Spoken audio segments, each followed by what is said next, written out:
SNX Marathi, Siddheshwar news express, सत्यासाठी SNX सोबत.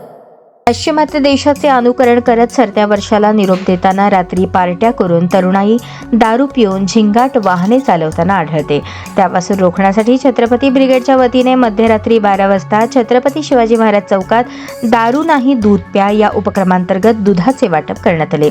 यावेळी युवकांना दारू नाही दूध प्या, दारूने झिंगला संसार भंगला, धूम्रपान मद्यपान आरोग्याची धूळदाण, उत्तम आरोग्य हीच खरी संपत्ती, व्यसनमुक्तीच्या संकल्पनेने करूया नववर्षाची स्वागत अशा प्रकारचे फलक छत्रपती ब्रिगेडच्या कार्यकर्त्यांनी हाती धरले होते.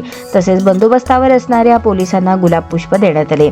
यावेळी छत्रपती ब्रिगेडचे संस्थापक श्याम कदम, जिल्हाध्यक्ष अरविंद शेळके, संपर्क प्रमुख इस्माईल मकानदार, मराठा सेवा संघाचे रमेश जाधव, जिल्हा कार्याध्यक्ष मनीषा कोळी, शहर कार्याध्यक्ष सोनाली सगर, गौरीशंकर वरपे, ओंकार कदम, शेखर कंठीकर, सिद्धाराम कोरे, सुमित मंद्रुपकर, संजय भोसले, रियाज शेख, लाला बागवान, ख्वाजा शेख, इरफान सय्यद, सोनू शेख, फजल शेख, शाहिद सय्यद, इस्माईल मकानदार, उमर शेख, बाबा शेख आदी उपस्थित होते.